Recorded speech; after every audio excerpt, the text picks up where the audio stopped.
ప్రజలు వాళ్ళ ఆత్మను ఆవిష్కరించి 6 నెలలు తిరగకుండానే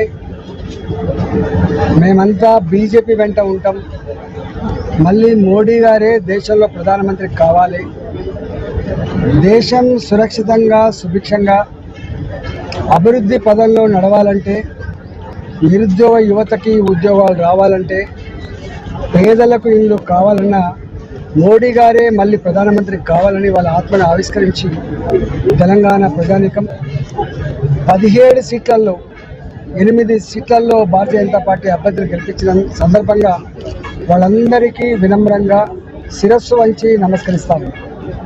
అందులో మల్కాగిరి ప్రజానీకం 7 నియోజకవర్గాలలో ఏ ఒక్క నియోజకవర్గాల్లో కూడా తగ్గకుండా అన్ని నియోజకవర్గాల్లో కూడా మెజార్టీనిచ్చి నిండు మనసుతో ఆశీర్వదించి, బిడ్డ మేమంతా నీ వెంటే ఉంటాం, నీ 24 సంవత్సరాల చరిత్ర మా కళ్ళ ముందు కదలాడుతూ ఉంది, నీ మీద సంపూర్ణమైన విశ్వాసం వస్తుండవు, ఇచ్చిన హామీలు అమలు చేయి బిడ్డ, మాకు అందుబాటులో ఉండ బిడ్డ అని చెప్పి అయితే ఆశీర్వదించిందో తూచా తప్పకుండా దానికి కట్టుబడి ఉంటా అని చెప్పి వాళ్ళకు వినమ్రంగా నేను విజ్ఞప్తి చేస్తున్నాం.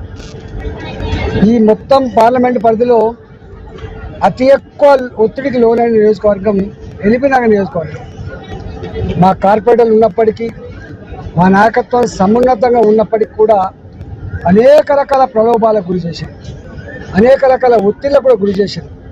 ఒత్తిళ్లకు తట్టుకొని ప్రలోభాలను ఎదురొడ్డి ఇవాళ ఎల్బీనగర్ ప్రజానికం పోలైన ఓట్లలో 2,79,000 పోలైతే 1,70,000 పైన ఓట్లు ఇవాళ భారతీయ జనతా పార్టీకి ఇచ్చి ఆశీర్వదించాలంటే ఎంత గొప్ప తీర్పు ఇచ్చిందో. ఎల్బీనగర్ నియోజకవర్గ ప్రజలిచ్చిన తీర్పు చరిత్రలో నిలిచిపోయే తీర్పుగా ఉంటుంది. మా మీద మరింత భారం పెరిగినట్టుగా, మరింత ఒదిగి ఉండు బిడ్డ అని చెప్పినట్టుగా మేము ఫీల్ అవుతూ ఉన్నాం. కాబట్టి ఇవాళ ఎల్బీనగర్ ప్రజానికానికి, ఇక్కడ కౌంటింగ్ అయిపోయింది కాబట్టి ఎల్బీనగర్ ప్రజానికానికి గత 70 రోజులుగా 6 గంటల నుంచి సాయంత్రం 10 గంటల వరకు మీ వెంట ఉండి మేము చేసుకున్నటువంటి విజ్ఞప్తుల్ని సమున్నతంగా అర్థం చేసుకుని ఇవాళ మీరు గొప్పగా దీవించినందుకు మీ రుణం తీర్చుకునే ప్రయత్నం చేస్తా అని చెప్పి నేను విజ్ఞప్తి చేస్తా ఉన్నాను. నా 24 సంవత్సరాల చరిత్ర, ఉద్యమ బిడ్డగా కావచ్చు, మంత్రిగా కావచ్చు, నా చరిత్ర అంతా కూడా మీ కళ్ళ ముందు ఉంది. కాబట్టి ఆనాడు ఏ మాట అయితే చెప్పినా మీకు మచ్చతేను అని చెప్పిన, మా అనుభవాన్ని దారపోస్తా అని చెప్పిన, ప్రజలకు అందుబాటులో ఉంటా అని చెప్పిన, కేంద్రం దగ్గర కొట్లాడి తేగలిగే సత్తా శక్తి మాకే ఉంటుందని చెప్పిన. కాబట్టి ఇవాళ పేదలకు డబుల్ బెడ్రూమ్ కావచ్చు, ఇన్ఫ్రాస్ట్రక్చర్ డెవలప్మెంట్ కావచ్చు, ఇవాళ మునిగిపోతున్నటువంటి చెరువులను కాపాడే కర్తవ్యం కావచ్చు, ఇవాళ అనేక రకాల ఏ పనులు అయితే ఉన్నాయో తప్పకుండా తీరుస్తా అని చెప్పి ఇవాళ ఎల్బీనగర్ ప్రజానికానికి నేను వినమ్రంగా విజ్ఞప్తి చేస్తున్నాం. దీనికోసం కాలనీలలో ఉన్నటువంటి పాలక మండలి, ఇవాళ గేటెడ్ కమిటీలో ఉన్నటువంటి పాలక మండలి, అపార్ట్మెంట్లలో ఉండే పాలక మండలి, ఈ వర్గం ఆ వర్గం, ఈ పార్టీ ఆ పార్టీ అని లేకుండా ఒకటే పార్టీ, మాది రాజేందర్ని గెలిపించే పార్టీ అని చెప్పి అందరికంత గొప్పగా ఓట్లేసారు.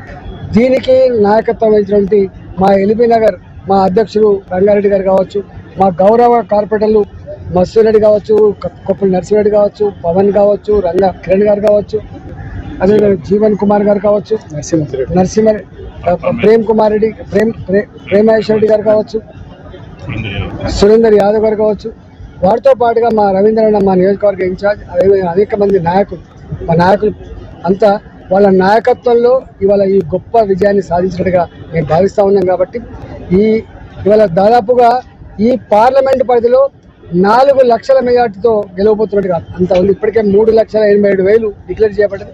ఇంకా కొన్ని ఓట్లు లెక్కింపులో ఉన్నాయి.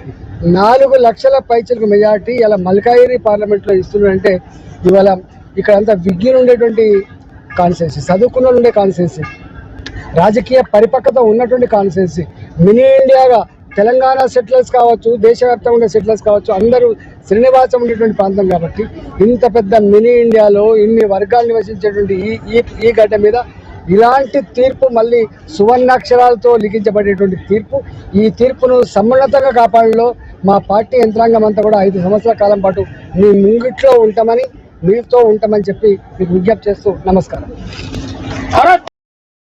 లేపు లేపు